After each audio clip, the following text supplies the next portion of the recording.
HUT ke-79 RI kali ini memang serba mewah. Selain akhirnya betul-betul terrealisasi diadakan di IKN, ternyata pemerintah menggelontorkan dana yang cukup bombastis. Biaya HUT RI ke-79 ini menghabiskan biaya hingga 87 miliar rupiah. Dirjen Anggaran Kementerian Keuangan Issa Rahmatarwata mengatakan anggaran perayaan ini naik dibandingkan tahun lalu yang diadakan di Jakarta mencapai 53 miliar rupiah. Selain itu, kenaikan juga akibat sarana fisik hingga jamuan juga besar.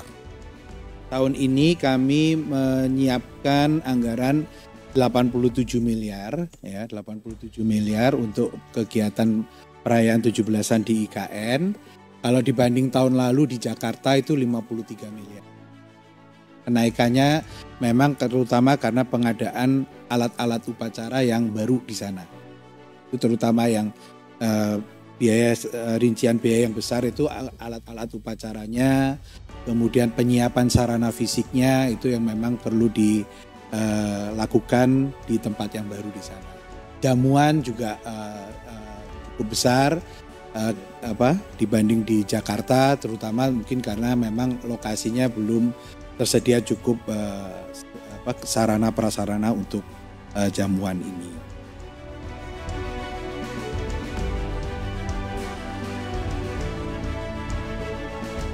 Seperti diketahui, upacara bendera tahun ini diadakan di dua tempat, IKN di Kalimantan dan Jakarta. Bahkan acara kemerdekaan sudah dimulai sejak 1 Agustus 2024 dengan zikir kebangsaan.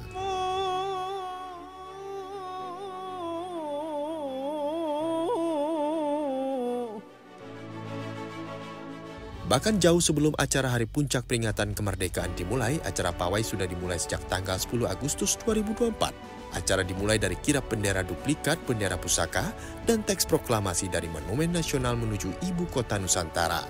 Prosesi ini merupakan pertama kali dalam sejarah, sebab untuk pertama kalinya bendera merah putih dan teks proklamasi diboyong keluar dari DKI Jakarta dan dikirap ke IKN. Mulai dari tanggal 1 sampai tanggal 17, kita penuh dengan kegiatan semarak dan ulang tahun Republik Indonesia.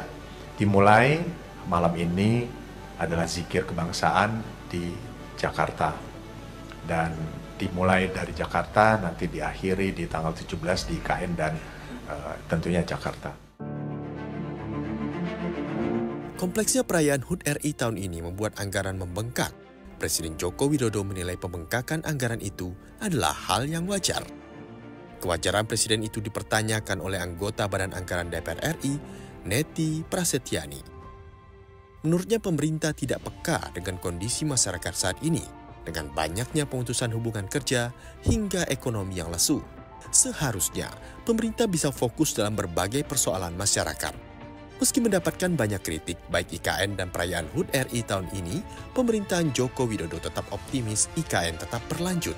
Bahkan Presiden terpilih Prabowo Subianto menegaskan komitmennya jika IKN akan tetap berlanjut di pemerintahannya. Pasti kita selesaikan.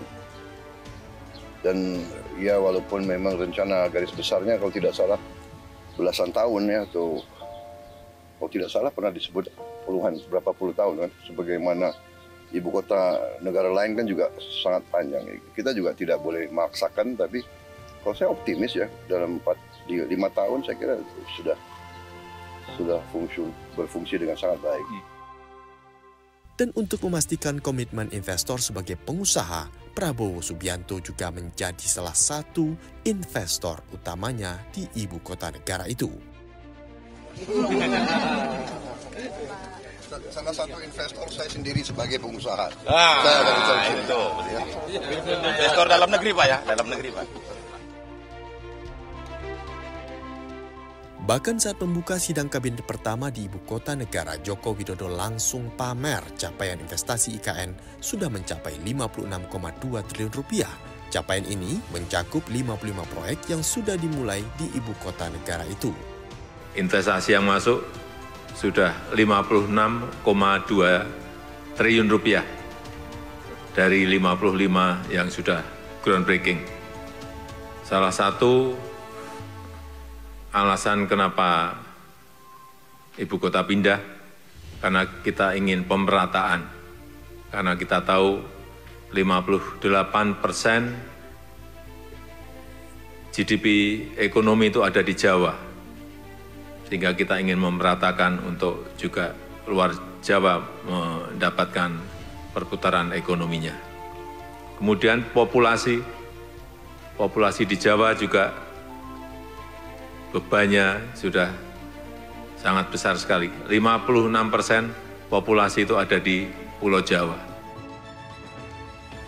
Kita harapkan saja perayaan HUT RI tahun ini yang memakan anggaran hingga 87 miliar rupiah ini tidak hanya seremonial semata, namun merupakan tonggak sejarah sekaligus kemajuan Indonesia menuju Indonesia Emas. Tim Liputan CNBC Indonesia.